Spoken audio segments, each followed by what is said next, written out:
Gonna work this time.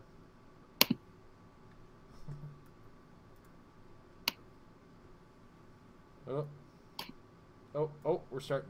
Okay, well that's promising. That means I did need to update that information. All right. Yeah, I'm so glad that's the first thing they got to see on that. All right. I guess we're starting from the beginning again, Jay. I anticipated that. Yeah. So I'm super glad for that. As we're starting a brand new stream, and I don't know how to share this. Here we go. Here's our share. So I'm going to share this now on the Facebook. So is this going to get archived? Yes, yeah, this stuff gets archived. It's, Okay. I just got to make sure that the save happens properly here. I don't know. I'm having all kinds of problems, ladies and gentlemen. I apologize for this. So you're kind of dealing with some very some very obnoxious things that I'm dealing with right now, such as trying to post this event on my Facebook is not getting along at all. So, as you can imagine, I am not of the happiest variety right now, and things are not at their peak. Half the people in this line are over 21. So, my apologies for this mumble in. I'm gonna start doing the stream like this though with the tools that I'm using right now to avoid any further issues in the near future, because YouTube has officially started letting me down. Had to start eventually. Live here. Yeah, somehow I feel like Google has found a way to make Google Hangouts on air significantly worse than it used to be.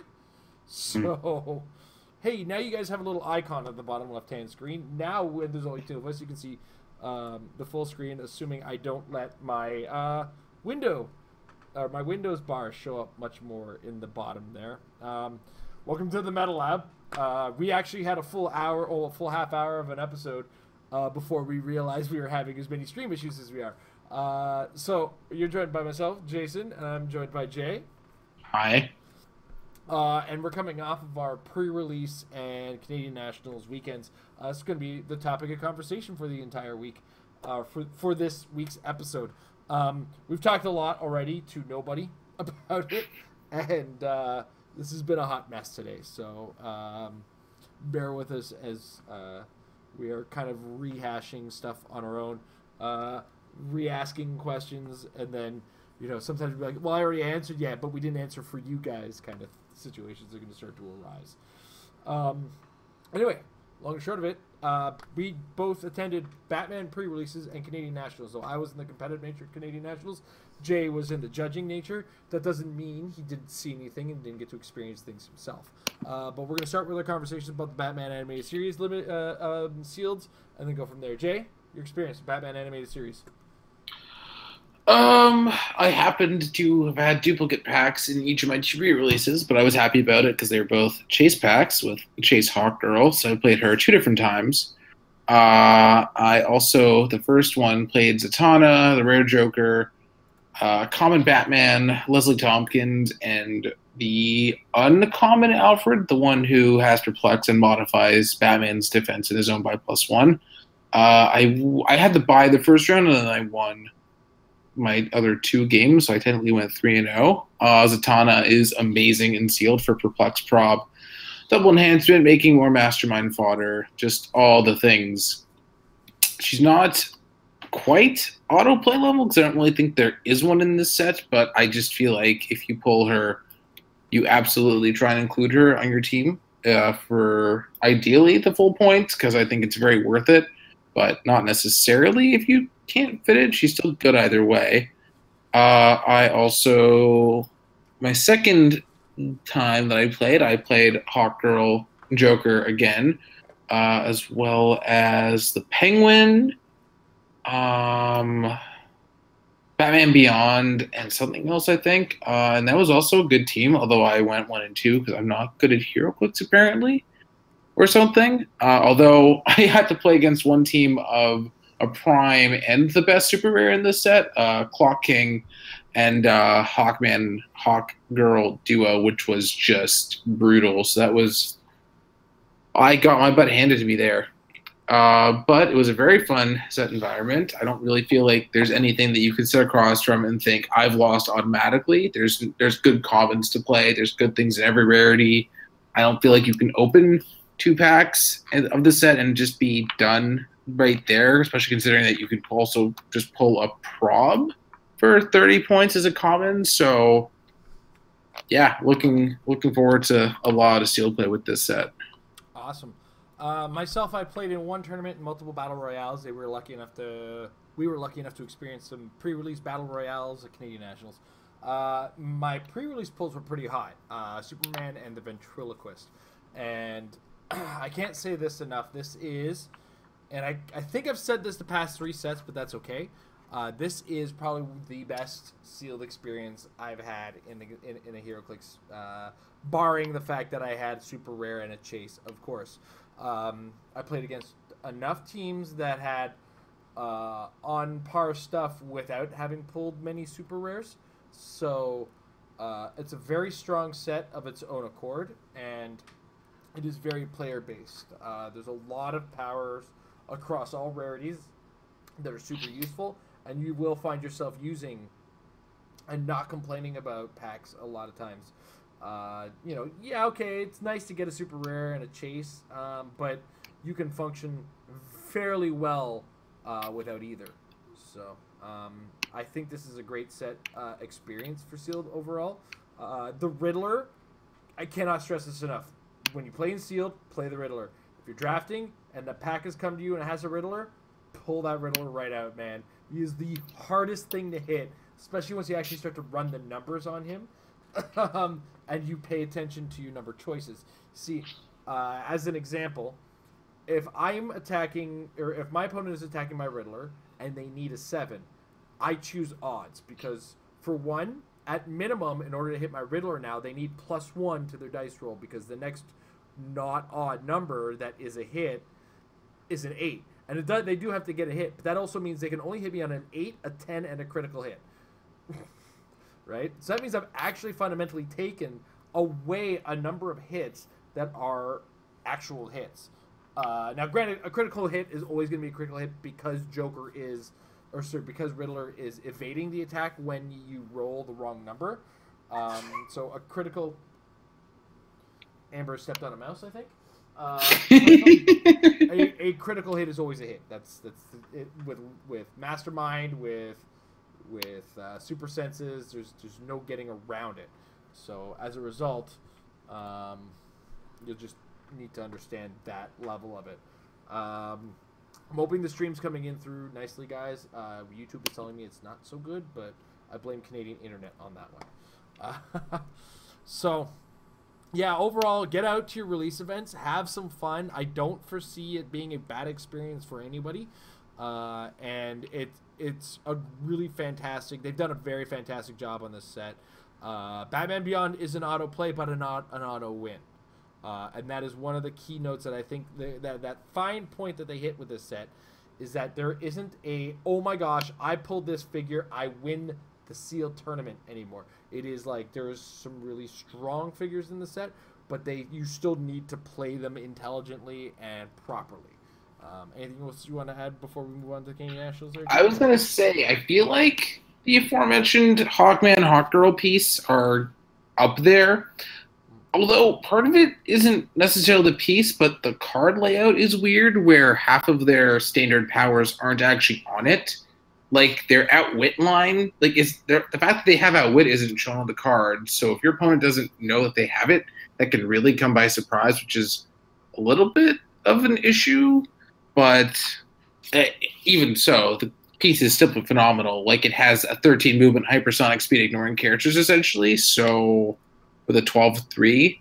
So, they're hitting everything, and they're not being caught up to on the right map. But still, that piece, even then, is not going to single-handedly win you any games. It can only do so much. So, incredible sealed environment, I think. Yeah. All right.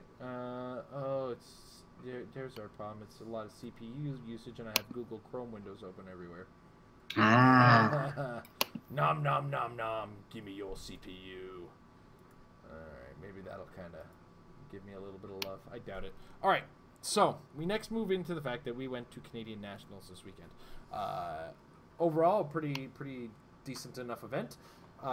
It's a high level competitive event, so that's what we expect is a decent level at least. Some good play, some good fun, and anything like that. Now, Jay, from the judges' perspective, what was it like to watch in on this event? It was fun. There was I guess it was a lot of stuff that was expected because there's the meta. You know what you're expecting to some degree. It was interesting to see all the different slight variations on thing like X-Men build. I mean, we had 4 in the top 4. I mean, it was all the top 4, but one was Blackbird. The rest weren't. But even then, they weren't all necessarily the same. There was also, of course, it was Canada, so a lot of other random builds going on. Some stuff that you might not necessarily expect. I saw a chair joker. I can't remember if it was the actual event or if it was in a qualifier. But still. Chair joker? Hmm? What do you mean chair joker? I can't hear you. Oh, okay. No, never mind. Uh-oh. I think. Yeah, I can't hear you at all. But you can hear. 1 second. I'm gonna unplug. You can hear you perfectly fine, Jay. Okay. Your headphones died on you. We did thankfully have enough Canadians in the top 8 that I felt like it was a fair representation. We had. It was 50-50, just like 4, cut, including Patricia. I really wish I could hear you. This is really weird. Yeah, so we had a fair amount of Canadians representing us as far as the actual results go. It was fun to watch games because depending on the meta, it can be more or less fun for me personally. I feel like it was very interesting to see a meta where there are a certain number of archetypes and you get to see different people. There are slight tweaks playing against each other with the mirror matches and whatnot. I think it's a pretty healthy meta right now. I mean, everybody has the same access to the base level ID card tools pretty much. So it's just a matter of how you can fully optimize who's calling in as well as your actual characters. But you probably had a very different experience because you were playing Heroclix. I was. It's funny. I just typed 2 in there, and I realized given the new broadcast setup, we can't hide our chats anymore from people. We no longer have those inside jokes with each other. People get to witness that if they have a quick eye on that. So, yeah, that's going to be fun for you guys. Jay's going to figure out his headphone situation because for some reason he can't seem to hear me. Okay. I fixed it. You got it? All right, cool. Mm-hmm. So my experience started with WKOs this fall as I got myself my seat into the day 2, which is Sunday. Saturday was my day to Battle Royale, which was, that was fine by me. I managed to squeeze out quite a few number of Battle Royales and got figure-wise, I got the Joker LE and the Daredevil LE. I got a number of ID cards. Amber helped me get some more ID cards. A great overall experience on that front. I had a lot of fun. I got followed around a lot by some players, and sometimes that's fine, but when they're beating you in every game, it gets a little obnoxious. You know who you are, Devin. That said, we go into this. If we go into the Sunday, straight to the Sunday outside of the Battle Royale, Amber, stop stepping on mice. Into the Battle Royale situation. Out of the Battle Royale situation, competition.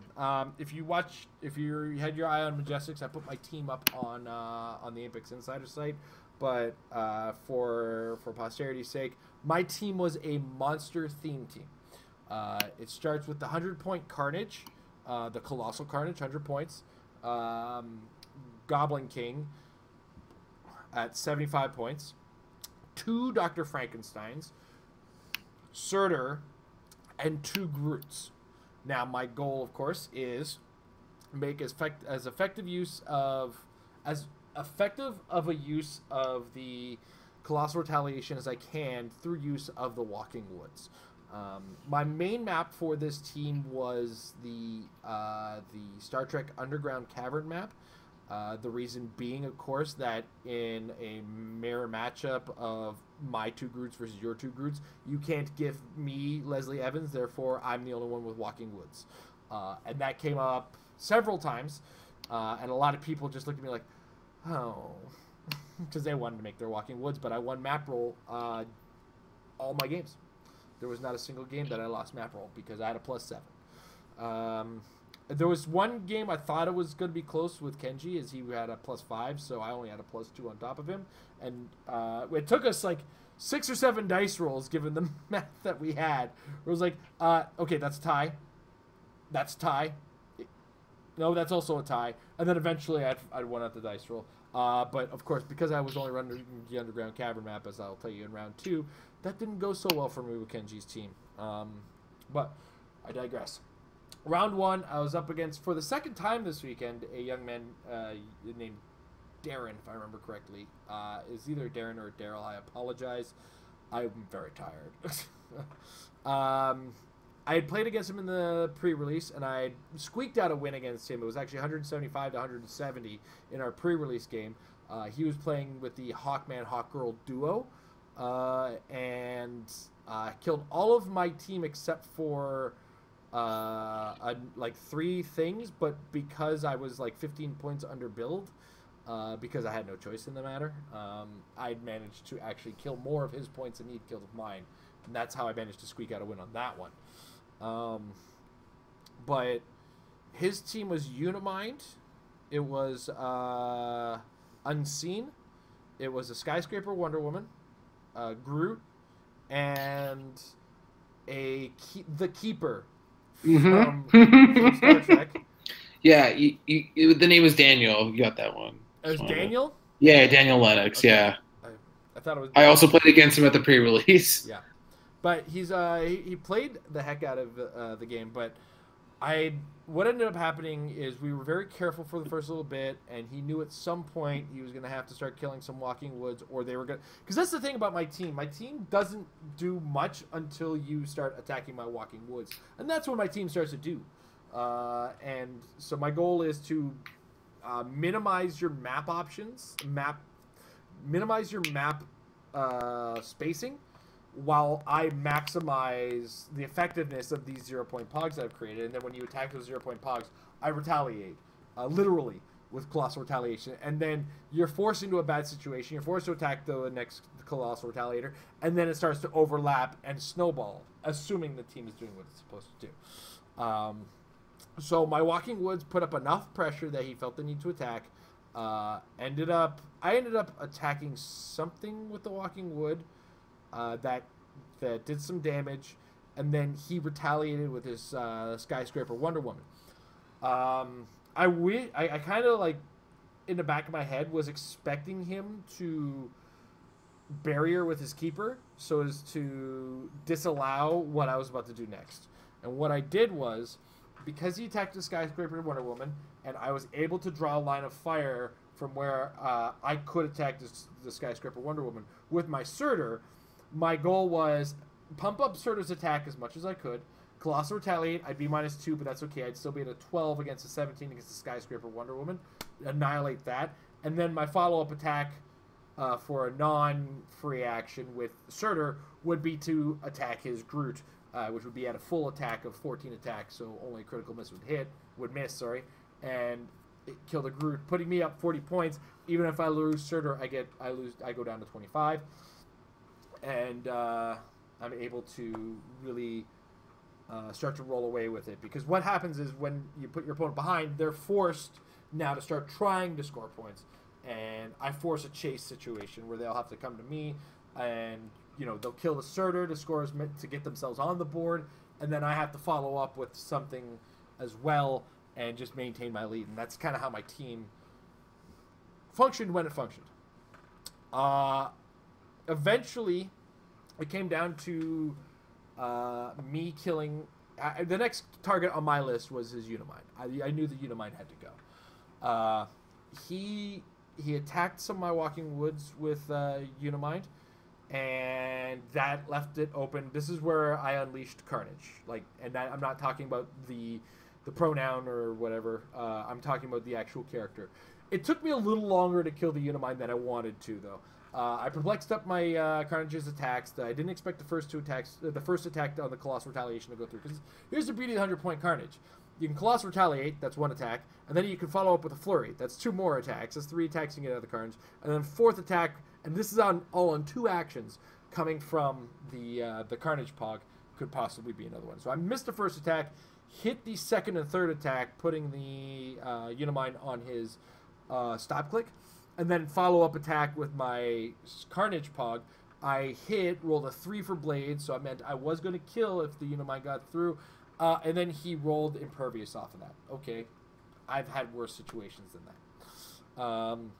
He followed up with some heavy Perplexing, and that's where I brought my Goblin King in with some Outwit to drop the Perplex, and therefore followed up with some attack pushes from the Carnage, who was then healed up by my Dr. Frankenstein.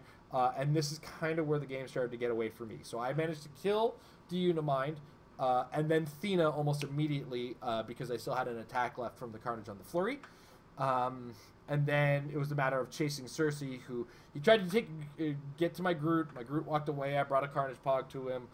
It was a little bit of chase here and there, but eventually it was a matter of Goblin King, I think, was the one that ended up finishing her off with a really big attack.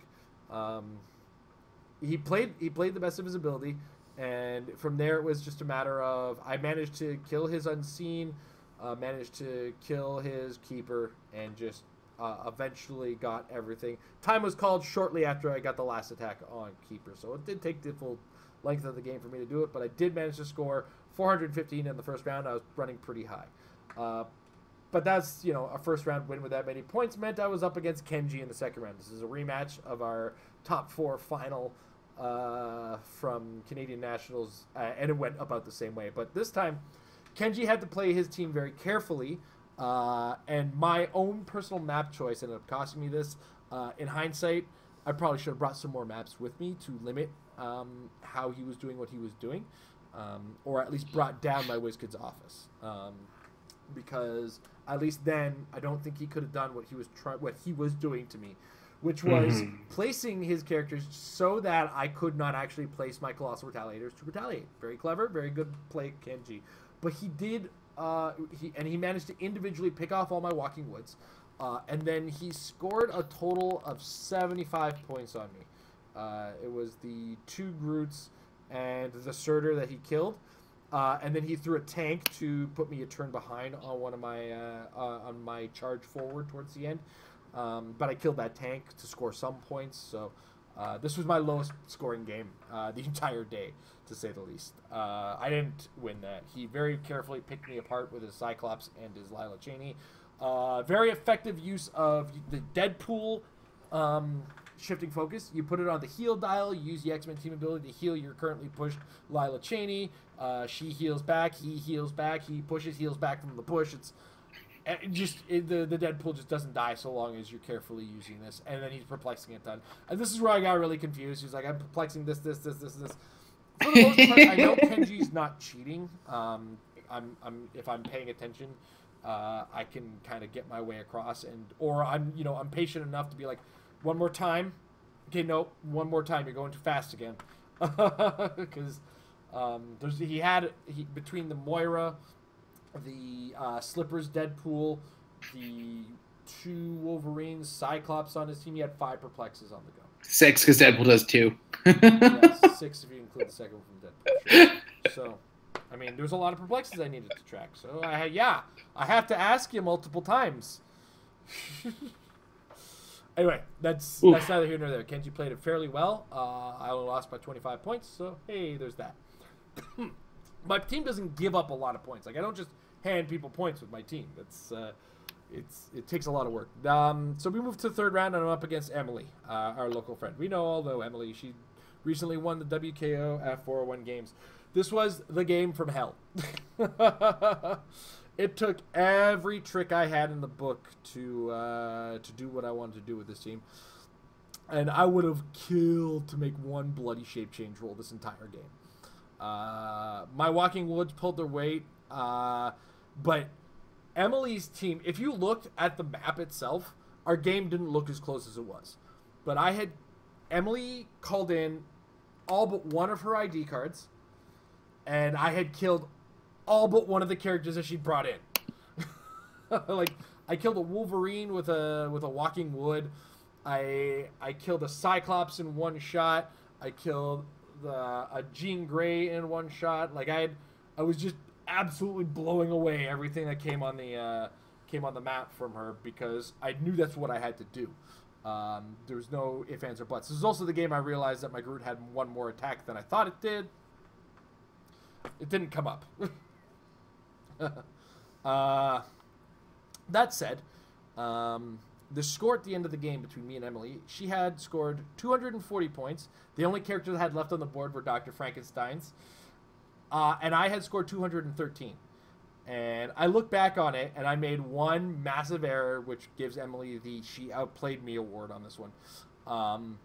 She had a shark. I had popped her Shredder clone, because her team was a Shredder clone, a Sam Cap, Iron Heart, Kite Man, hell yeah, a boxing ring, and a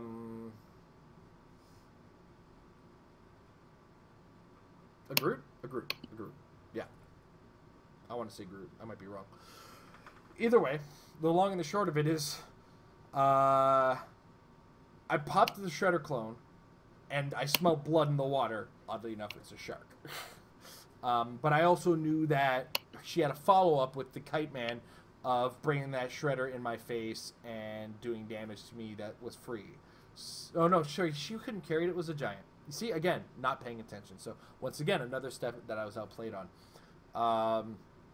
And then I overcommitted my Goblin King, needing only a 4 or a 5, and I rolled like 1 or 2 below the roll I needed, and I missed, and I couldn't finish the job on the Shredder, resulting in my Goblin King dying, and then me doing the math, and then time being called, and that was my bad.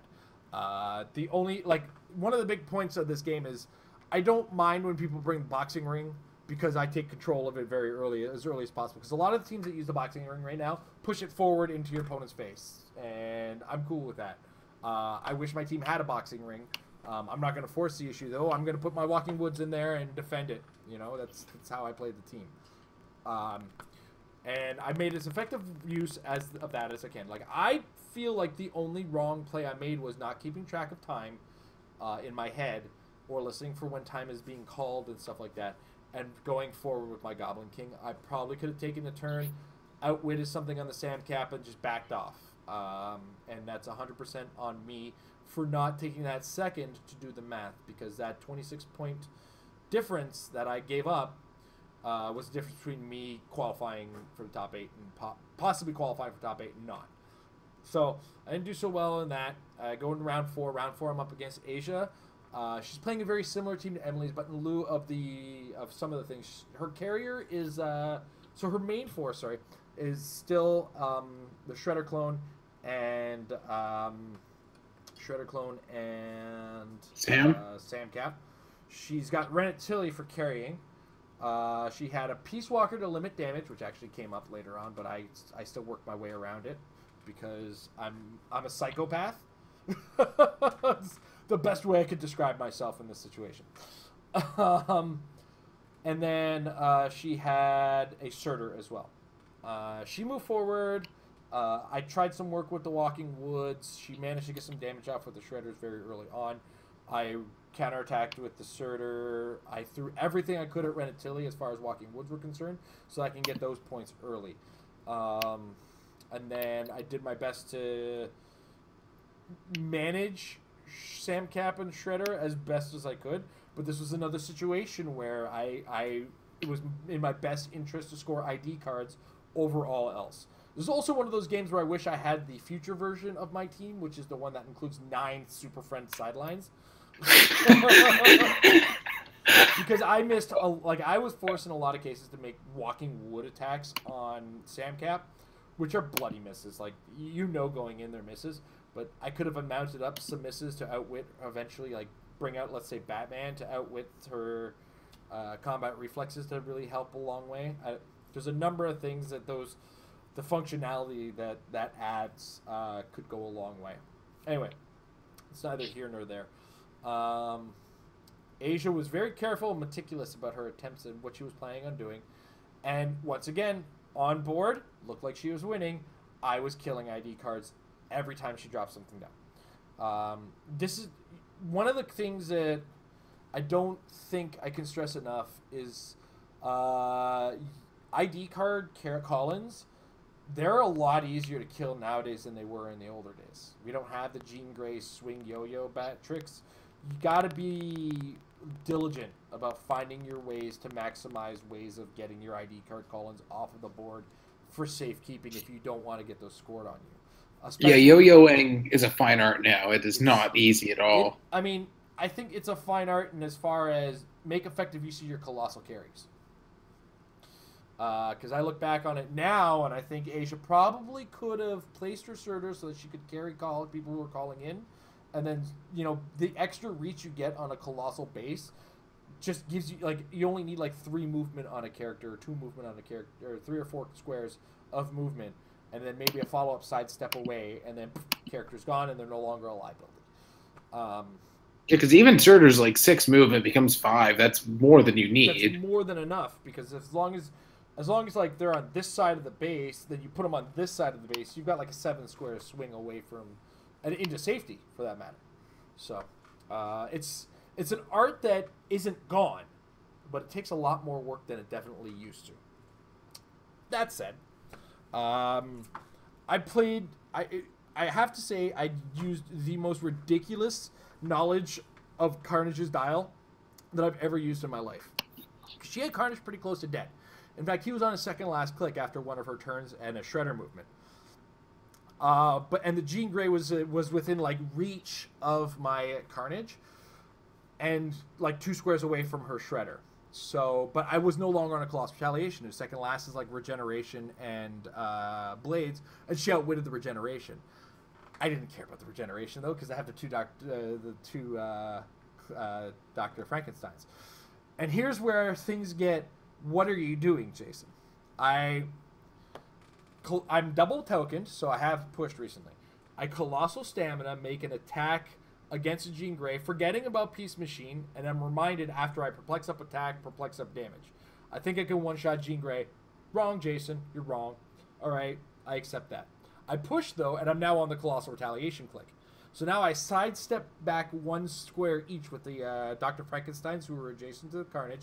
I Colossal Retaliation 1 square back, attack the Shredder because I can't reach the Jean Grey in order to do what I wanted to do. I'm over it. But I put the Symbiote in between the Shredder and the Jean Grey, attack the Jean Grey with the Symbiote. I also need to be not adjacent, so I can now take my free action heals with my Dr. Frankenstein and heal him up a couple clicks off of his stop click. Right? One of the beauties of support is at least a minimum 1 against a stop click. And Dr. Frankenstein gets a +1 to the dice roll result when support on a monster. Spoiler alert: my entire team is monsters. So that was the most complicated trick that I pulled with my team. And that also put me over in points again. She killed my Goblin King, killed my Surtur, and one of my Groots. So that amounted to about 120 points, 150 maybe. I'm not sure. She might have killed Dr. Frankenstein. I don't remember distinctly, but I had killed enough of her sideline to get 235 odd points on that game. So we moved to round 5. At this point, I have it in my head that I have a chance. Not realizing that Ed Arnold Berkowitz, former Rock World Champ, has scored close to 2,000 points because apparently he got paired with every single Unimind in the room. Thanks for that, guys. Just got fed points, apparently. My last opponent, another team based on Shredders, this time using a very clever trick with Jakar at 75 points, the Claw Shredder and the Clone Shredder, and memory escapes me. I'm sorry. Forget the other parts of his team. But fundamentally, the idea is use Jakar, TK things 3 times, including 2 shredders. 2 shredders in your face doesn't take... And he had a Kite Man as well. I took a Kite Man lead very early on. And then it became just a war of things kind of slowly creeping in on my opponent. Once I got rid of Kite Man, he lost almost all mobility on his Shredder clone. But he also knew that the Walking Wood that just done it had to die. My big move on this one involved a ballsy running shot pulse wave into the middle of a boxing ring, which got almost his entire team with the exception of Jakar. And that killed like the 2 Leslie Evans that I had given him, so I was cool to lose those. Bye-bye. And a number of other things got dealt with in that sense, so I was okay with that. I did end up losing that. No, he got the Goblin King down to its last click, and that's. And then I ended up like sidestepping. No, I think he ended up killing the Goblin. I feel like he killed the Goblin King, but I ended up managing to kill the Claw Shredder with an inboxing ring, Walking Wood, and my Walking Woods were doing a ton of damage this game. And yeah, I mean, just overall, his name is Brandon. He was a great player. I played with him in Battle Royale. It's a very fun game, and he felt kind of the overwhelming force of my team. And that, I mean, that's ultimately how it did. Once again, I effectively used a boxing ring to the best of my ability, you know, kind of pushed it in, as it were. I was riding high, hoping I had the points to squeak in the top 8. I did not, as Ed was the 1, 3, and 2 that made it. So congratulations, Ed, on that one. Also, now this is the one that hurts the most. World Championship qualifiers were for the top 6, apparently. And now anybody in the top 6 who did, or in the top 8 who already had their qualification would nudge it down a place. I believe it was 4 players in the top 8. Yeah, I think PJ, Kenji, Ed, and Matt, because they were all at Origins. Okay, so 4 players all had qualifications for Worlds, so they would move down 4 position. Okay, so that meant the next 4, so 5, 6, 7, and 8 of the top 8 had qualifications. Then the next 2 would get the last 2 remaining. Those not in the top 8 would be 9th and 10th. Placed 11th. I placed 11th. Although, wait, but Isaac was 9th, and wouldn't he have already had a qualification? If Isaac... Oh, yeah, because he won Nationals. If Isaac was 9th, then I've got a qualification. Oh, wow. That's awesome. Yeah, Emily got a qualification. Devin got a qualification. Emily was already qualified for next year's Nationals, so she's all the way in now. So I'm going to have to take a look at this now because you've given me hope, Jay. I was looking at it earlier today. This is a dangerous thing. Event details, view results. 1, 2, 3. Right. 1, 2, 3, 4, 5, 6, 7, 8. Matthew Esbrook, and then Isaac is 9th. So if Isaac already has this, so if Matt Esbrook already had his as well. Yeah, he was like top 16 or something. I've got a qualification for Worlds. Yeah. Default. Does Ed have one though? Was he in the top 50%? Ed didn't have one. I think Ed actually needed it. Ed did not have one. Ooh. That's why I don't have one. That's it. Yep. All right. So thanks for that, Jay. You've ruined my day now. Anyway, all that said, I had a ton of fun playing Construct. I had a ton of fun playing Sealed. I had a ton of fun playing Battle Royales. Every time I was playing Heroclix, I was happy. Do I have my irks from the tournament? Yes. Minorest of irks is that they were allowing pre-orders on the product. It's a con, man. It's effectively a con. You got to make it for the people who show up. I mean, that's my big takeaway on that one. It was sad. I was only able to walk away as far as purchasables were Kirk or her Commissioner Gordon and a Thanos copter. So I still need to get my hands on a Starro and a Blackbird and yeah, that's it. I think Starro. Yeah, they didn't have any stars for sale the first day. I did not get a Thanos copter myself. And even if I had, I'd already agreed to sell to somebody else, so I wouldn't have walked away with one even if that would have happened. Yeah. So, what can you do? I can sit here and go, and then get it at Worlds. And that's gonna be what I end up doing on that. So. Yeah, I think I got one of the last, like, when I bought my Blackbird, it was like one of the last 5 or something. It was tight. It was tight. Oh boy. Okay, so are we having the same issue we had the last time? I don't know. Yeah, I don't think I saw any questions.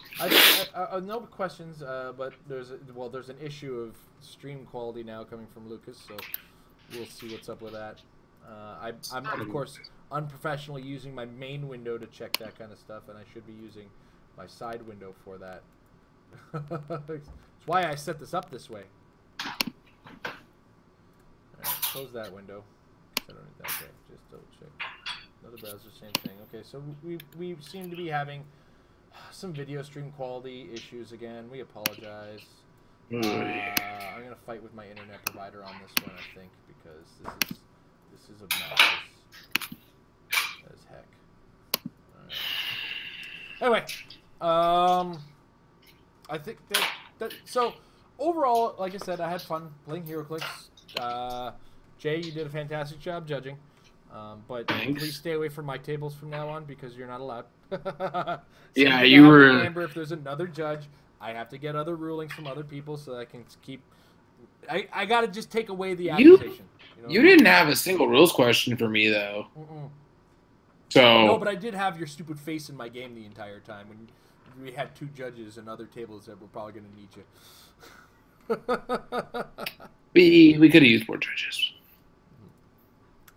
Anyway, it's time to move on to questions already because there's not much to Well, talk we about didn't. this week.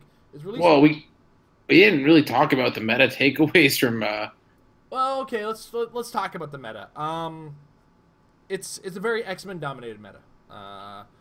The Blackbird was part 2 of my predictions on the Blackbird. I said it was going to be one of 2 things. 1, it's not really going to show, or 2, it's going to be much like Jakeem Thunder was to the zombie Super Skrull, the replacement for, even though not necessarily on the same level of the Quinjet. So like the Blackbird has a very similar functionality in the sense that one thing I didn't pay attention to when we were talking about it was the fact that well, for a couple facts. One of which is the fact that the X-Men archetype exists, so the Blackbird builds on top of an already existing archetype, which we know is strong. That X-Men team is really, really super strong, right?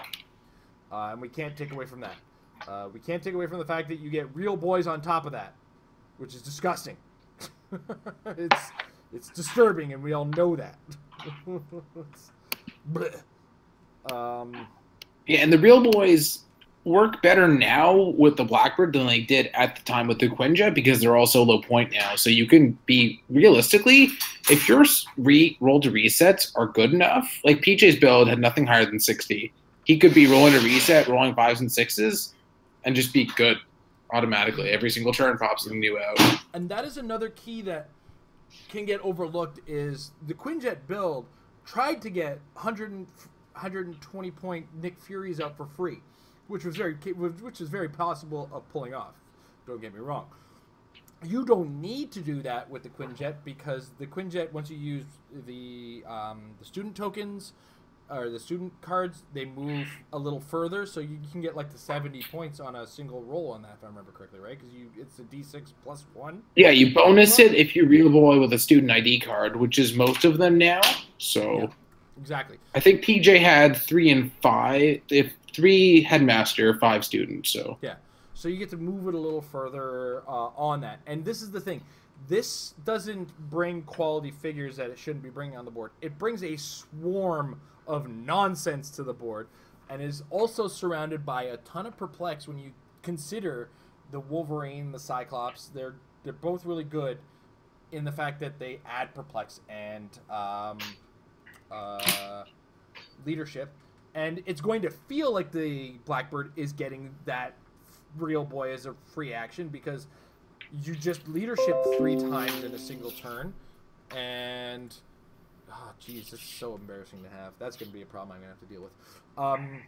you get 3 chances at leadership, which, based if you're familiar with the probability, means on average you should get 1 of those leaderships per turn, which means you clear that token off the Blackbird in order to bring out another real boy in 2 turns in a row if you so desire. Or you just push it because you don't really care if the Blackbird dies, because the Blackbird dying is actually good. Yeah, and the Blackbird has the X-Men team ability, correct? I don't think so. I can quickly go. double. OP as heck then. Because then you could just X-Men team ability it back to life or whatever. I don't know. It do not, according to the realms. Thank goodness on that. Anyway, the long and short of it is, it's not the Blackbird of itself. It's what you can put around it that I missed in initial detailings of it. I didn't consider the fact that this is a meta game where more than one character, more than one copy of a good character is a fundamental mainstay of the game now, because we don't have resources to take a character and make them better. The only resource we have is just one. Right? Not including the Punisher van, and even PJ knows the Punisher van is no good. Yeah. It's also worth noting that the fundamental change of real boys not being able to be scored is kind of crazy. Have they fully ruled it, or what's the difference in the It wording? says if they would take damage, they poof. They do not take damage.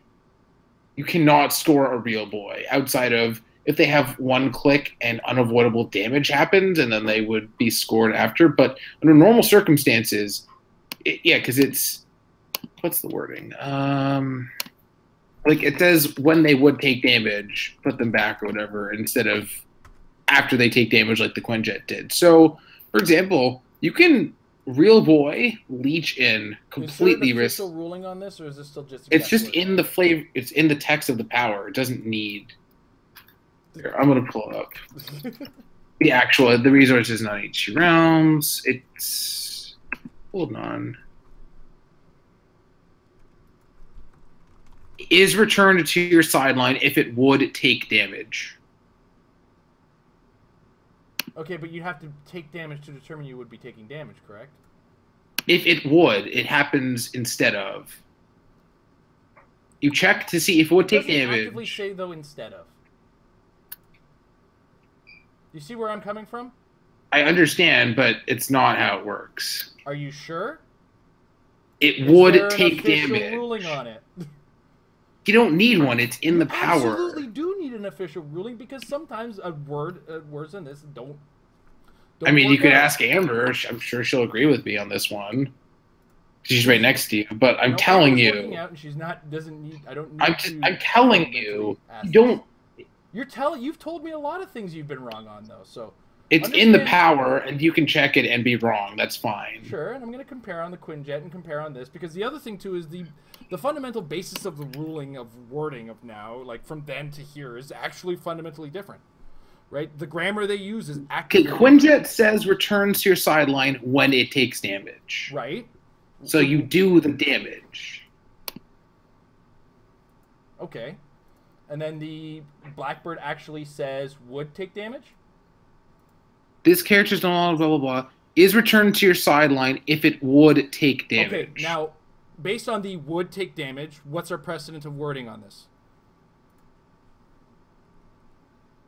Precedent of what? What other card active in the game right now that has used this wording exists? That's modern? I don't know. So, like, we don't have an active fundamental proof, is what I'm saying.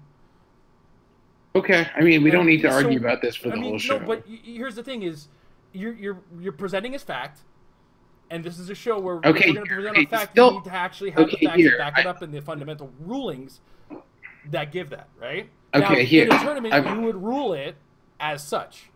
But I have an official ruling. I have a precedent. I have a precedent for you in modern. What's the precedent? Stiltman also says would take damage from an attack. Blah blah blah. But there's an instead clause in there, isn't there? Right, but the point is... Instead is a replacement clause. Right? That's the closest we have. Then the closest we have has an instead clause. Okay, I'm not going to argue with this. Instead is our replacement. I'm not going to argue with you about this the whole game. We'll get a ruling, and... and then we'll say it's fact, right?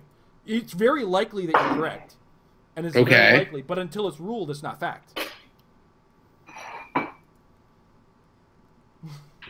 Okay. I mean, if somebody else who was playing this disagreed with it, they would have asked. Lots of people can disagree. Right, I'm saying I was not asked about this the whole weekend. If somebody was playing against the Blackbird and it's to their benefit to score it, they would have asked me. This did not come up. So I'm saying nobody else that's reading this is suggesting that it'll work that way. But as you said, it didn't come up. For all we know, real boys were getting ripped off. Or kept away. Or kept safe. Or were Wolverines. And wouldn't have died. I mean, you're probably right, but on this, I'm trying to establish for our fans, and for you apparently, that we don't present as fact until we know the facts, or until we have some kind of official ruling. Anyway, let's move on to questions. Cool. We're gonna start with our Facebook. If you happen to be watching live, hit us with it. In the chat. I hope I can see it. Yeah, I can see them. All right. First question comes from. So this is not in chronological. That's close enough to chronological order. Brian Poland, what sort of Canadian magics will have to be used to finally have a Canadian win their own nationals? Also, how much of an impact will the DC villain cards have on the meta? Part 1, what sort of magics will we need? Who knows a good Canadian goose summoning spell? Jay? I do not practice dark magic that can summon anything anymore, so... That's like sub-dark magic. That's like dark magic looks at that and goes, that's dark, man. Also, how much of an impact will the DC villain cards have on the meta? I can definitely attest that the Joker has an effect, and we know that the Harley Quinn, you can call in the title card, or you can call in the title Harley, get a huge energy explosion or a +2 perplex out of her. So we know those two have super effects on the game. Mr. Freeze can. It depends on the Mr. Freeze you use. I've seen the common and uncommon. There's not another rarity of Mr. Freeze that I'm missing, is there? There's a common and uncommon. Okay. I know the uncommon's a little bit more aggressive. And the common is a little bit less aggressive. Like, the common is incapacitate that deals damage, and the common, is like outwit on characters with action tokens. And use it twice because Amber's on the show. Or use it twice on a character who has has an action token or more. So both are very effective. So I'm gonna say yes. Two-Face, the one that we have, I don't think is super great, and there's no real name clause. Although the alternative, did they have alien? I don't have it on me in front of me. If it allows alter ego. If I recall correctly, none of them have aliases because none of them have anything else that will be applicable. That's a shame because I'd be more likely to use the Harvey Dent as. I was gonna say I checked for Harvey Dent at the time, and if there was, I would have remembered it, but otherwise, none of them. Yeah. All right. But yeah, so Joker's Wild Mr. Freeze though, pretty awesome. Yeah. What, Mr. Freeze? Oh yeah, that one. Yeah. He is the super rare, not the Meh Fast Forces one. Yeah. Yeah, I had to think about that for a sec. Like, what's there? Yes, there was. It was a really good one and a super rare. And now we have him as a call-in, therefore he's actually something I'd consider using. I have to go back and look at a lot of these guys, to be brutally honest. I know the Joker ID has got a lot of options. So many options. If you got a high point character on your team, you have the Killing Joke Joker. If you're running something that's at least 75 points, you have Santa Joker. That one is bloody amazing. If you're running a lower point team, you want the 30-point probability control. Yeah, man. And the fact that you're going to be dropping perplex on opposing characters. That's going to be important. I don't know if you noticed, but a team that won, and a lot of the top 4 were using those X-Men that were really fun, really relying on perplexes. So that intimidation ability is going to go a long way. Jay, your thoughts if you want to carry on from there? Title Harley, fantastic. Do it. you're not filling out your sideline with any other title characters, nor are you really main forcing them. So I don't really see any reason why not. The Replex could be useful if you really need something to hit, or the energy explosion should just give all the tokens and all the damage to all the swarms. All right. Next up, KJ Foster's asking, what are the must-haves in the Batman set? I mean, I think we've spewed enough about the Super Friends for sure. They're must-haves. All the characters with objects, because all the objects are good. Well, the characters present, not as much, but still the Cullen is ridiculously good. Yeah. So basically everything with an object. I mean, what did I just? Oh, there we go. Okay. The Christmas present's okay, and I wouldn't be angry about spending 5 points on it. The Scarface doll, the ventriloquist doll, Scarface, is so good. And it actually makes, like, ventriloquist is a very unassuming character who's very awesome once you start to factor in the fact that the equipment is most of the functionality of that character, because it gives energy explosion and range combat expert with a minimum range of 4. That's so on another character, Jay had mentioned the rare, was it the rare shredder or the fast 4 shredder that you said was rare? Because he's 12 and 4 printed. So he's 80 points base, plus 20 points for the optional trait, plus 10. So he can be 12 and 6 for 110. Mm-hmm. It's madness. Extra attack. Or, 14-4, because if you really need to hit for only 4 damage, sure. Well, I mean, if you really need to hit, or you need, like, a 14 attack to bring it to a 6 to hit. You know what? Without the reflex nowadays, you aren't probably going for the attack a lot of the time. I was seeing a lot of... What was it? Like, PJ was upping attack times 5 to go -2 on the boxing ring to go net +3, but he was still shooting on 20s, so it was like 14 on 20. That's still something you could miss. Yeah, so that's a 6. Yeah. So I'd rather go for a 6 on a 20 than an 8 on a 20, that's for sure. I agree that's how math works. Unless it's a Riddler, then I'm just not shooting at him. I don't need that kind of stress in my life. All right. Get yourself some Riddler. Oh, suited henchmen. Do not let go of them, because they're going to go for a pretty penny, and if you're using any of the characters that bring them out, you just don't want to be hunting for them. Get 6. Just be happy. Get 6. You should be good. Or more. Or more. But then again, we said that about tribbles. It's impossible to search up. Oh, no. Okay, I can do this. I just want to see if there's any Rock Age call-ins that you want to do with Batman. Maybe they're rare because he can attack twice, essentially, with the Batarang free attack. Oh, Rock Age. I'm like, what the heck are you talking about? Oh, yeah. Yeah, that's a thing. So for 125 points, he's 12 attack. He can attack for 2 damage with the Batarang, but you can up it again, and ignores elevated hindering characters, blah, blah, blah. So you can do some damage. And, of course, every Joker, or every Batman villain is at least considerable for ID cards, so that's just not even main force talk. But for main force, probably, I think the henchmen are probably the #1 most relevant thing. Okay. All right. Sorry, I was staring at something on my screen here. So that was KJ, and KJ had another question. This is for Jason. All right.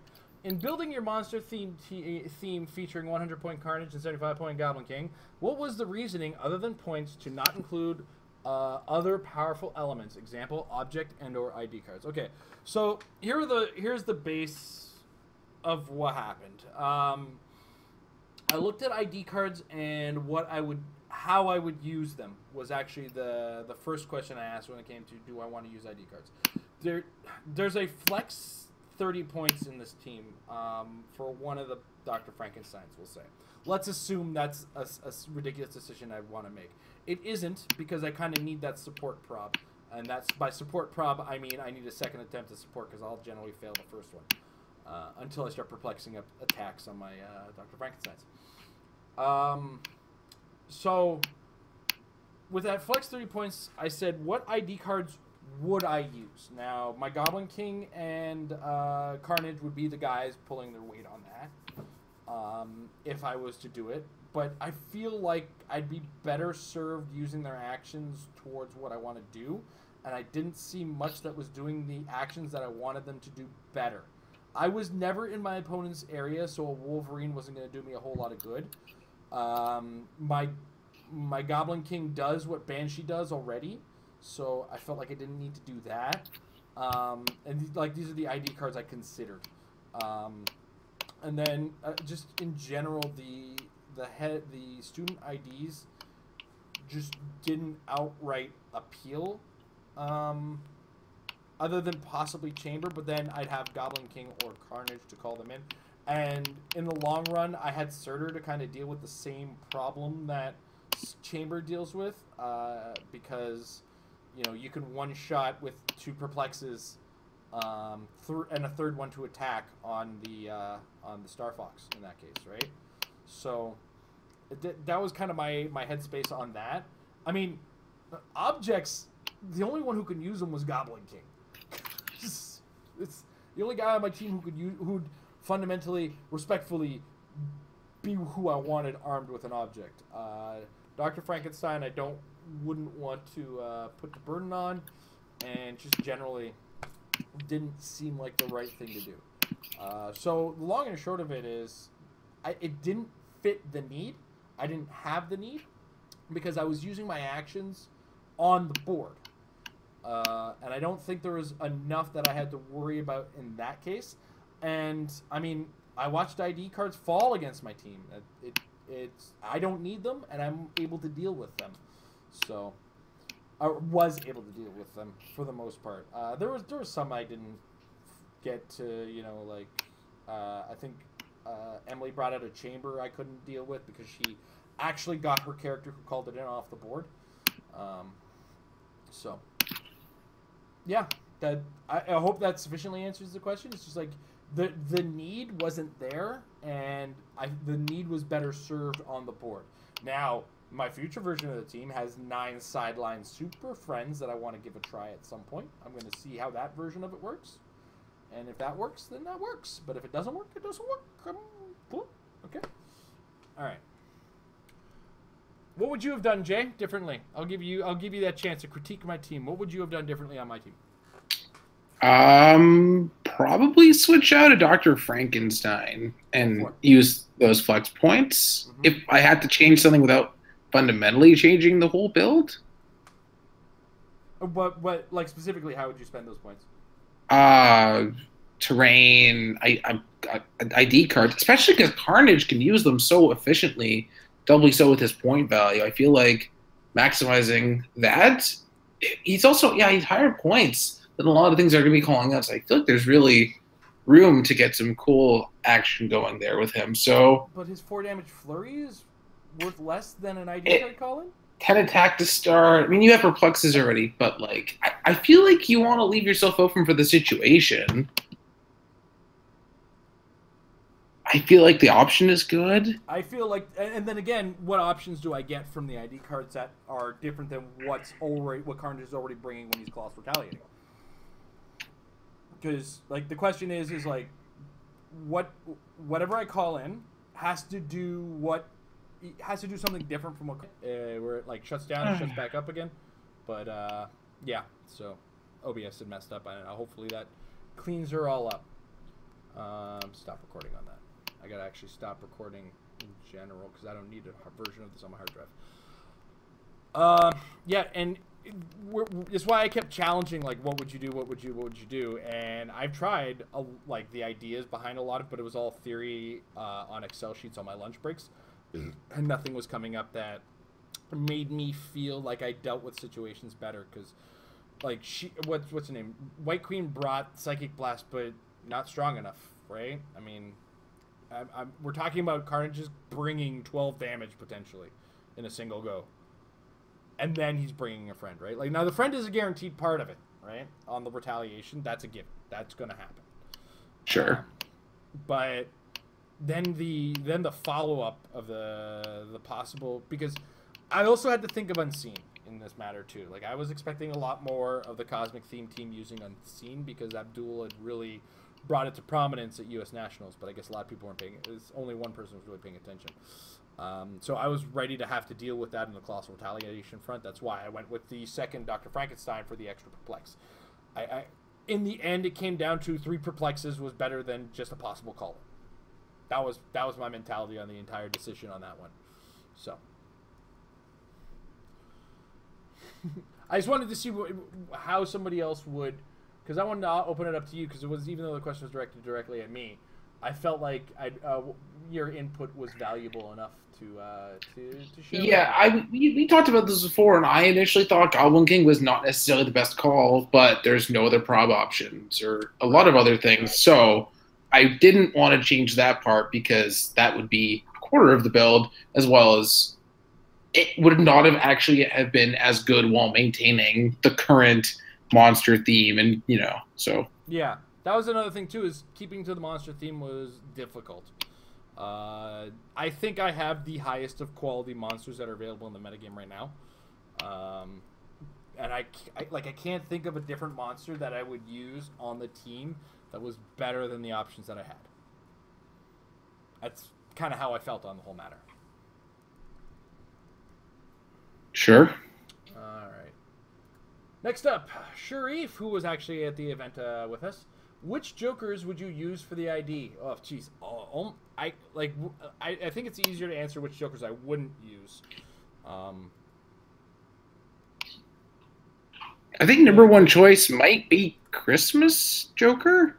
That's the most well-rounded. Most teams are going to be able to use a Joker. That's definitely the number one choice, for sure. All the other Jokers are generally pretty good, with maybe the exception of the common from Joker's Wild, but even that one can, like, power action deal a damage to somebody. I thought that one was penetrating poison against a single target. Maybe it was that too. I don't remember. I think if you're playing Cosmic Theme and you're weird and you're playing Trelane, 103 Joker is worth considering because his special power is that if he rolls doubles, you get +3 damage. So if you have someone that can guarantee those doubles, that can be some really scary damage potential. Imagine those doubles were a critical hit. Oof. Oh. And it is worth noting, it says damage +3, not damage dealt +3. So rule of 3. He fully covers his own rule of 3. That, yeah. So you will ding that one very quickly on that. Oh man, did it hit? Oh jeez, I'm still relying on H Serum's unit section for this one, but looks like they still haven't updated modern either, eh? Nope. No. And we're still waiting on the watch list changes from the last watch list. I think that's the lowest priority. Ultimately, I think the highest priority should be getting everything up on the site as far as the figures are concerned. Yeah. Watch list can get up there later, but I do appreciate the work that the volunteers do on this site. Mm-hmm. It's good work. I'm not going to pressure you to get it done any faster. We do have the rumors, things to go off of at worst case. Not necessarily if I'm involved. All right, next up, Jared Duffy, another local player. How about that? What is your favorite piece in the metagame today? It's not Wolverine.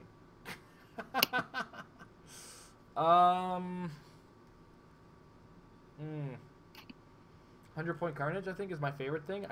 Every build I've come up with, even Amber and Aiden's build that I sent them with, I should actually talk about that in a second, but even Amber and Aiden's build had 100-point Carnage because I almost died to one of those at Rock Canada Cup, and I remember that team. That was an interesting little team. I fell in love with it. So yeah, 100-point Carnage is my favorite figure in the meta right now. Amber's team, I almost wanted to run it myself too. It was the 50-point Hulk from the Thor starter, 100-point Carnage, Space Mikey, Red Leader, and Asserter. The Asserter is the problem solver in the end. Like he solves a number of figure-specific problems that we have to deal with. The idea is you take a couple turns and use the smoke cloud on the Mikey to sidestep and carry the Hulk and sidestep forward with the Red Leader, eventually encroaching to the point where your opponent can't not be lep climbed, quaked by that Hulk. And the goal is you either leap climb Quake with a single target for 4 damage with that Hulk, or leap climb Quake a bunch of things for 2 damage, depending on what you have to deal with. If it's like that X-Men team, then yeah, you leap climb Quake into like 3 Wolverines. And then what you do is you've also moved your Michelangelo up there, so you actually have some prop to work with. Your red leader perplexes as you need. Your Michelangelo starts by carrying the red leader, is your first action before your Alpha Strike. Then you full movement attack with the Hulk, do the Quake that you need, but you make sure you move adjacent to the Michelangelo, who sidesteps, carries the Hulk, who then sidesteps, Quakes again. Because his Quake triggers on a move, not necessarily specific move action. Right? So every time the Hulk moves, he gets the Quake. Right? So you full move Quake, you sidestep back, sidestep forward, Quake, do a ton of damage in a turn. Now, your opponent has 2 choices. They either run away from this Hulk and then get charged the next turn, or they deal with the Hulk.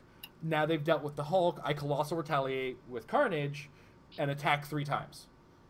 If you attack, and then you attack that, Surtur comes in to clean it all up. It's really cool when it works, and apparently it just didn't want to work for Amber and Aiden. It's capable of one-shotting a Star Fox in the first Quake, because you deal 4 damage if he doesn't super sense it off, and you knock him back into something. So, that was the idea. So, yeah, sorry. To answer the question, 100-point Carnage. Jay? What's your favorite? I think that it is a figure from the new set, and that is the Chase Wonder Woman, because I can play her in literally any environment. Like, you're playing her in the meta. I think she's one of the top 2. I think she's top 2, top 3 of the chases, as far as the 30-point sideline, whatever. I'm playing this for sure at like my casual stuff because she's just a solid, fun character. She does everything. She carries, attacks, gives out tokens for the 70 points. Her weakness is almost never gonna come up unless your opponent forces it. Like, oh, my Unimind will pick TK to essentially get +2 attack on you. But other than that, very fringy situation. Another pick of power. It's not going to happen. And the sculpt is great. And I've seen people play it, and it looked like a lot of fun. So, all right, cool. All right, Sharif has another one. Do you feel like the Gotham City and Gotham City Underworld got a competitive improvement with this set? I don't think either of them is competitive, per se. Gotham City, I don't know. That Phantasm, man. That Phantasm is something else. I don't know if she has Gotham City keyword or not, or Gotham City. That's a good question. Let's look at right. Yeah, she has Gotham City, huh? So, if somehow you can make the Phantasm work with that, yeah, maybe, possibly.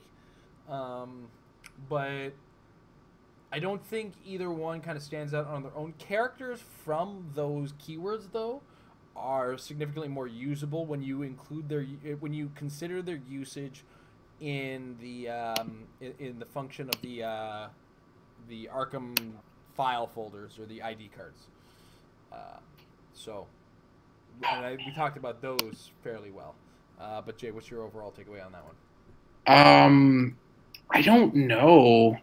I feel like Underworld is in a better situation right now because, like, I don't think there's a main piece you can build around for Gotham right now besides Green Arrow.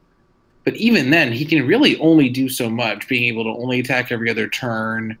And while you can't shoot him as easily, he's not going to necessarily be equipped, or what he can do defensively is not going to hold up to what is in the meta right now. So it's hard to say neither realistically, but leaning towards Underworld is a little bit better, I think, because Batman villains with Mastermind or whatever are annoying to deal with more than what do you base your Gotham City team around. Well, I'm thinking about it now, and that Commissioner Gordon that George used with he's incredible. Yeah, is really amazing. GCPD team ability doesn't exist. Stop it. Batman Beyond's part of the Gotham City keyword too. But I just don't think he's competitive worthy, unfortunately. Well, there's the addition I of was- Bruce Wayne. I was looking at Batman Beyond, and if Green Arrow had the Batman family keyword to be the apprentice, that would be insanity to give him outwit and the reroll. Rob anywhere. Just that Batgirl, eh? Not even that Batgirl.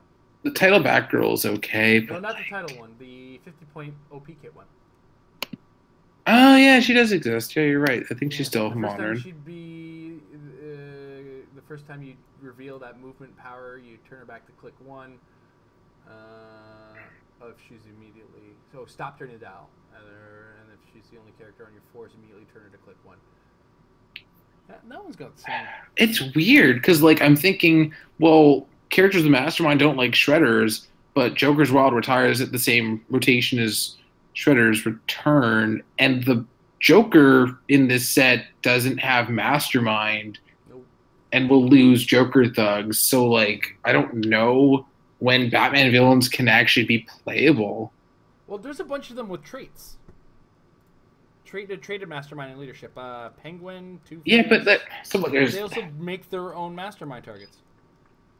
right, but like we're in a world where you can jump across the map, call in a chamber.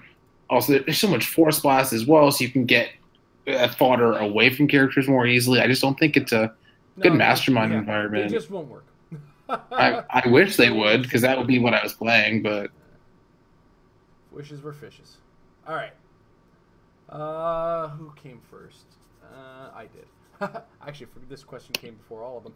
Christopher Smotherman, hey again. Hope everyone is well. My question today, will the X-Men dominate limited season even without free ID cards?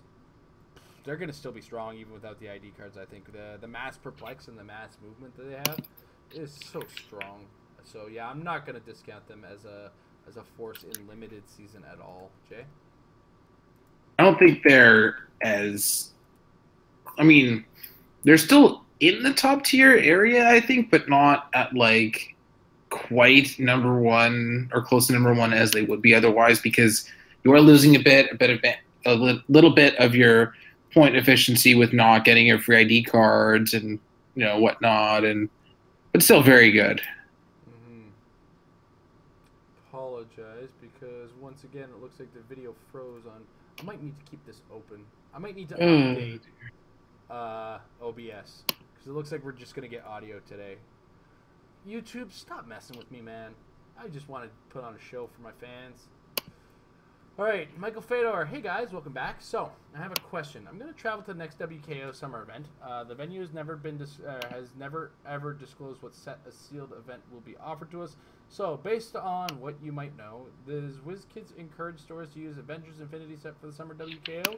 I just want to get a handle on how much money I'll have to spend for this. I'm sure it's going to be more pricey if they plan to use Avengers Infinity. Have you heard anything in the areas for your summer WKOs using Avengers Infinity?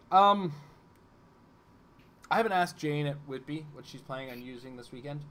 It would be nice if it was Batman Animated Series, but if it's Avengers Infinity, it's Avengers Infinity. I'll deal with it. You know what? It's always okay to over-prepare. Prepare yourself for Avengers Infinity, then if it's not Avengers Infinity, you have some extra money. I don't know. Jay, do you have any insight into what WizKids is pushing for that? We can pull up the open stuff. I know that they say you can't mix sets, but other than that, generators. Hold on 1 second. This just says if you run a sealed event, you'll need 2 Heroclix booster packs to play for the event. Almost be the same set. I don't think they're forcing anything in particular. So we don't know either. That's the best we can offer you. So prepare for Avengers Infinity. A smile that you have a couple extra bucks if it's not. Does that sound like good advice? All right. Now, in our previous iteration of this show, before everything crapped out on us, courtesy of YouTube, oh man, YouTube, we're fighting hard right now, man. Do you think that with all the new Justice League pieces, there's any chance to build a Justice League swarm to compete with X-Men? For instance, running multiples of Zatanna, Chase Flash, and Green Lantern as a taxi and IDs. It's not out of the question. Here's the problem you run into, I think, is that you still have to deal with the consistent leadership from like 3 different characters that have traded leadership, consistent perplex from 3 characters that are consistently perplexing. Like in what we have in front of us, we have 2 probs in Chase Zatanna and in Zatanna and the Chase Flash. Neat, awesome. I'm not going to discount you on that one. But we lack the perplex level, we lack the leadership level, the reaction action sort of thing. But we also gain the fact that there's the Green Lantern that we can consider at 55 points allows an action after his taxi. So, but ultimately, I think they're still going to be tapping into that X-Men resource, and herein lies the other missing key link: free student ID cards. If you have 1 Cyclops and 2 Wolverines, guys, I can't stress enough, it's got to be 1 Cyclops, 2 Wolverines on your board for the X-Men swarm. If you're not bringing that Cyclops, you're not doing it right. But if those 3 add the extra ID cards in addition to whatever they're bringing on the board. So you actually gain another 9 points of effectiveness, which is actually more than 9 points. We all know that ID cards are worth way more than their points in effectiveness. So I feel like that there's enough edge in that X-Men that these are, now don't listen to me and say don't do it, but you've got to find the edge over X-Men in this case, because there's more functionality than face value. There is a lot going on, and you have to adapt to that, in my opinion. Jay, your thoughts on the matter?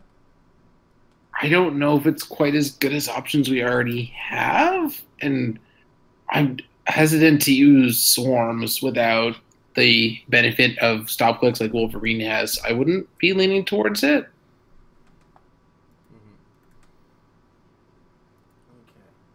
Let's see. You know what? I don't know why that's playing. And we just do the monitor capture, get rid of that. I don't know. I'm trying to refresh the scene or something. I'm trying to do something here. Just trying to refresh and do stuff.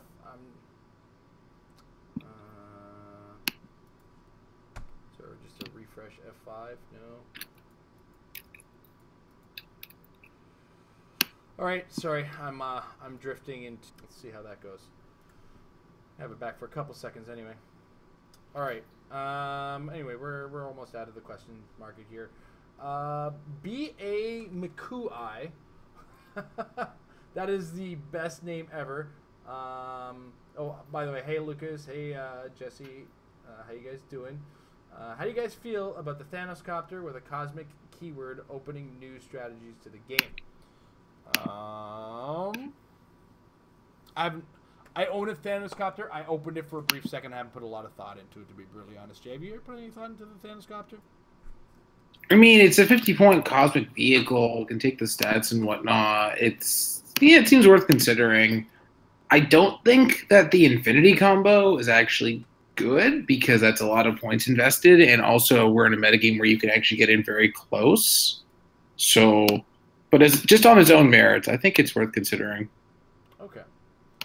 Oh, and Nolan Lake has a question. We had the pleasure of meeting the young, very enthusiastic young man at Canadian Nationals. I love his enthusiasm. I love enthusiastic young people in this game.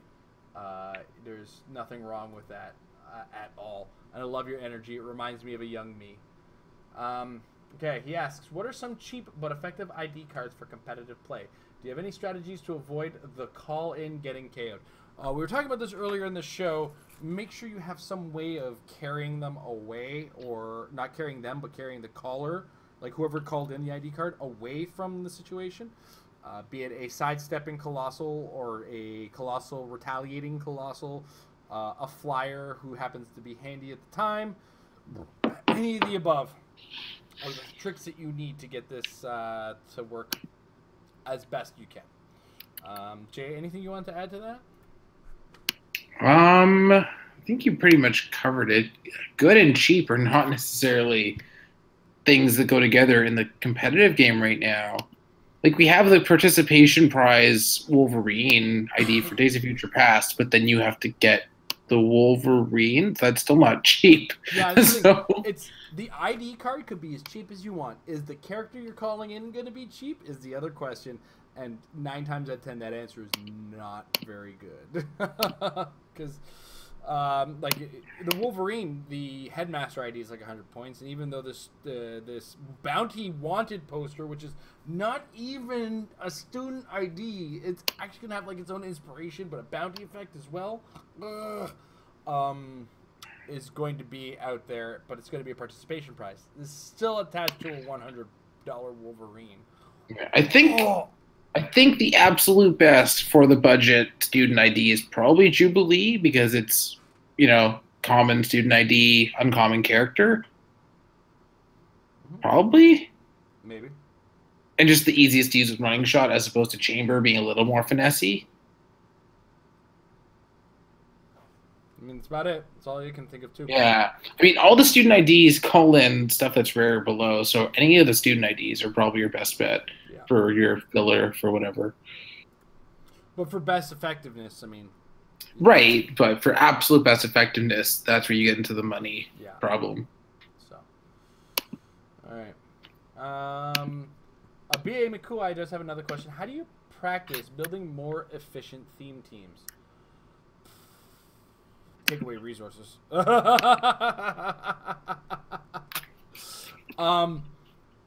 But as far as efficiency is concerned, you got to look at what you need to do in the game and then maximize on that. That's the reason I went with my monster theme team. I went with the monster theme team because it had so many things going for it that I could effectively use. And even though it was it looks like a one-dimensional strategy, I added second and third dimensions with the Goblin King. And then in play, I started to add extra dimensions. Now, when it comes to a theme team build that you want to be reliable, you want to make sure the theme you're picking has all the tools you're going to need. Specifically, I resort to the best theme team, best keyword available right now, and that is Cosmic. The reason Cosmic is so good, Cosmic or X-Men. Sorry. Those are the top two, if you ask me. X-Men's probably a little above Cosmic, to be brutally honest. At this point, with the tools available. Anyway, I keep digressing. Where I'm going with this is that you need tools to do a thing, and that thing needs to kill your opponent, and you need these synergistic tools. So, named keywords will come with a certain number of synergies, but will come with something that's lacking in some cases. A good example in the X-Men is what the X-Men lack is dial depth. With minor exceptions, 90% of what you're going to be using on an effective X-Men theme team is very short dial. Wolverine is a 3-click dial, even though he does have a stop click on that. Cyclops is a 3-click dial. Lila Cheney is like 4 clicks, I think. Jay, confirm? Lila is 4. 4 clicks, right? Longer than Wolverine. Yeah. But, and then you look at this and you say, well, if I get Mangogged once, my entire team is gone, right? And that adds to the cosmic effectiveness. Generic keywords tend to be a little bit more widespread, to say the least. And that being like, in the case of the cosmic, look at the powers that are available in the cosmic keyword, specifically Outwit, Prob, Perplex. You can get some massive perplexers and some mediocrely pointed dudes. You get small dudes who are really good. You got things like Lockjaw who are hella potent. And just, it's a generally all-round, very effective toolbox of figures with a multitude of powers. And that's the best way to maximize a team build, is maximizing effectiveness in combat is step 1. Maximizing combat effectiveness is step 2. Those are two synonymous things. range and close combat effectiveness is maximum combat effectiveness. Part 2 is making this part better with stuff that you can use here, such as outwit, perplex, probability control. And then mobility will be another key factor that could either come from or be added to what you need. That's what I kind of put into competitive theme team building. Jay, what do you go with? I want to make sure that I have a reasonable amount of options. Like, I don't want to have only a single game plan, and if that goes wrong, that's it. Like, you definitely want to be able to deal with enough things. But I would also want to balance out not necessarily hard countering only one archetype of the competitive game, because that can just put you in a situation where you're bad against everything else. Like, you can counter Unimind as much as you want, but if your team doesn't hold up to everything else and just be a good team in general, it's not going to work out. So I guess you just want to make sure that you can do the things against enough stuff. Like, you're never going to get 100% coverage. Like, you want to get as much coverage of other stuff as you want, but for the most part in a healthy game, it's not going to be one thing beats all. It's going to be more of a rock, paper, scissors sort of thing. Yeah. As far as just general team building. But as far as efficiency goes, oh man, you can get just like Ironheart is just the amount of stuff you can get for a 25-point package now. It's just not in the same game anymore. But yeah, you mentioned Lockjaw, like having hit something 6 times and good stats and utility and versatility. So yeah. Yeah. So maximum effectiveness, add to all of that. Right. Man, B.A. McCoy is really loving the questions today. With the new Starro, would you find his other 100-point dial or his 300-point to 125-point dial better? Personally, love him for 100-point for mind control, for his targets being colossal to see overall. I like his colossal retaliation. I gotta be brutally honest with it. I've tested and seen run the 200-point dial. It runs into Surtur problems a lot because of what Surtur is fully capable of. It's disgusting what Surtur is capable of, to be brutally honest. So, I lean colossal retaliation for him, or maybe the mind control dial. That's cool too, but that's my leanings. Jay tends to lean differently than I do. I'm not worried about Surtur when I'm just mind controlling with the character, since I'm not dealing damage. I mean, unless you're targeting a Surtur for mind control. When I said Surtur, I talked about the 200-point dial, not the 100-point dial. Oh, okay, sorry. As far I wouldn't want to use a 200-point dial regardless. I would lean the 100 and the 20 are so good, but just for completely different reasons. Like, being able to retaliate triple target mind control is insane. But at the same time, the amount of shenanigans you can do with the 100 points, like you can tank ignoring the map with the effect of just regardless of range line of fire mind control, 10 range with it if you are actually want to get line of fire, and solid stats all the way through as far as attack goes, never goes below a 10. Cosmic is good. I feel like realistically, for more scenarios in the overall game, obviously the Retaliator, but I don't think the 100 should be ignored either. All right. The next question came from the young Mr. Nolan Lake, our enthusiastic young man. He wants to know if there's any ideas on how to build a decent but fun police or detective team. Oh, detective is so good right now. Yeah, detective has a lot of options. I'm just going to name off a couple of things. Shifting Focus Deadpool as a detective option, Sand, Ace the Bat Hound, just a bunch of small but efficient things to build your team around. Hey, and obviously, half of things with police are going to have detective as well. Do you know it has both? Banshee. Can't go wrong with Banshee. Banshee is like I already like Banshee as a character.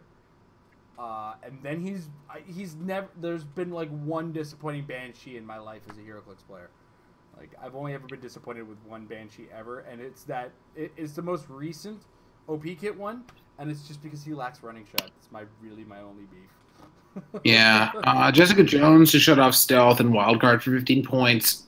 Surprisingly deep dial with 4 clicks and toughness. Avengers Defenders Moon Knight, I wrote a fringe article about at one point. Spider-Man Noir is fun.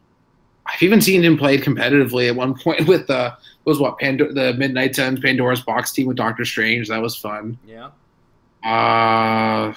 Captain Stacy, I really like because of how Outwit is so much better now than when he came out, because he does Outwit and then afterwards they can't use Outwit Perplex or Prob.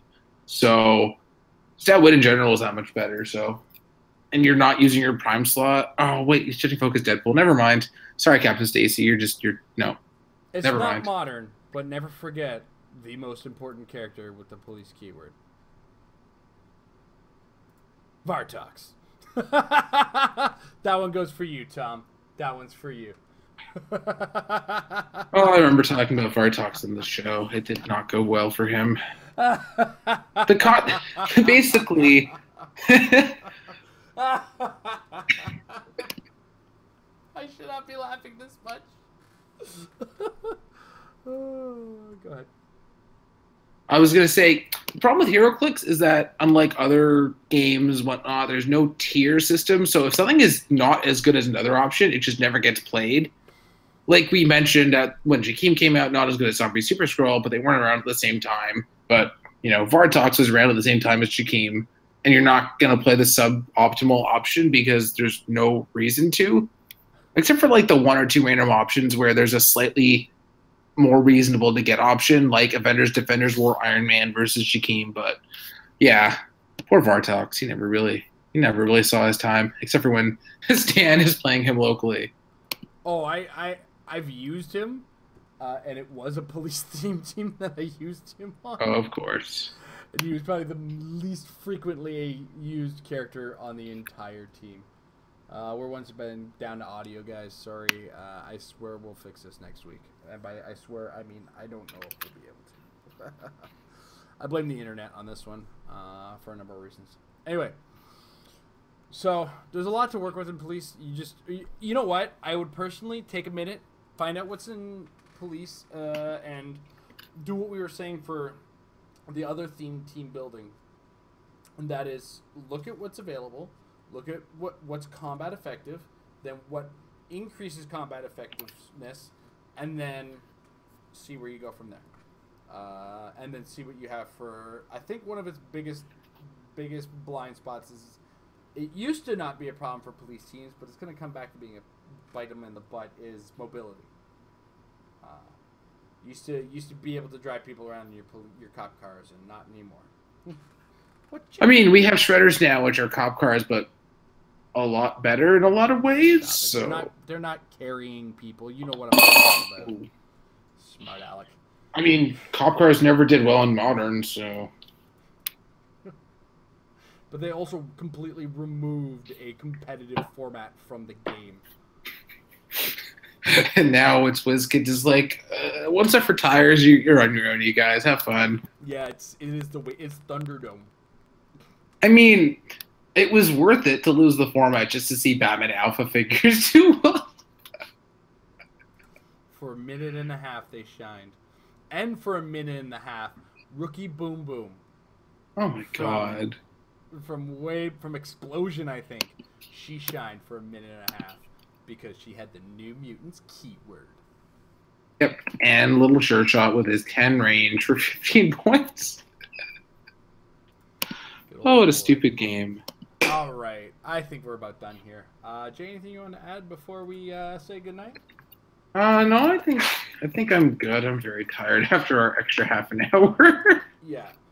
Not only the extra half hour, like we've done 2 shows here. And it's time to just about wrap it up. I do want to say thank you to everybody we got a chance to play with down at Canadian Nationals. It was a pleasure hanging out with all of you. Would do again, 10 out of 10. And, congratulations to PJ Bolin. We'll see him on Friday on the show. He will be he will be having his champ chat with me this Friday at 10 p.m. Eastern Standard Time, 10:30 p.m. Eastern Standard Time. I needed a little bit of extra time to be sure on the Friday.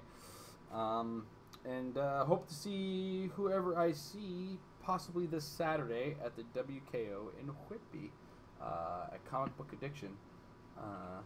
Looking forward to that. It's time for me to get back on the saddle and start thinking about next year's nationals and this year's worlds and all sorts of other things. So,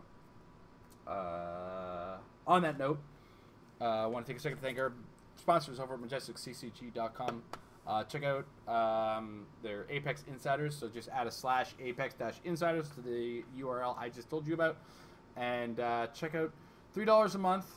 Gets you access to great minds in the game of Heroclix. And some of them crazy minds like my own. You can see the thought process behind my team in probably my most possible tired state. I wrote that article after squeezing 7 days of work into 4 days. And even then, I still needed more work to do before I left for Canadian Nationals. But it talks about my team and my thought process for that. And I want to thank all the fans who are watching on our Patreon, patreon.com/Heroclix. Your support will go a long way towards helping us get better things going for this channel. If you're a patron right now, you can watch part 2 of our new series we're calling Move and Attack, which is our From the Road question Q&A period. This time around, it was one person asking questions. I think the next time we hit the road, we are going to open it up to maybe even just patrons. I'm not sure. We haven't decided yet. We're still working on the ideas on this one. But anyway, part 2 of that is already available to our patrons of $5 or more. And they get to enjoy the most tired we are answering these questions. I think at one point Aiden just rambles, and I don't think he answered a question. It was a lot of fun filming that. And I apologize to anybody with motion sickness or who's sensitive to the sounds, because some people are more audio sensitive than others when they're watching these videos. So I apologize to any of those guys who may be missing out on that fact. But in the meantime, guys, I want to thank you guys for watching. Thank you guys for watching in the archives as well. If you're watching live, if you're watching in the archives, you're both very awesome. And, you know, be a little more ready for your super tournaments than I was.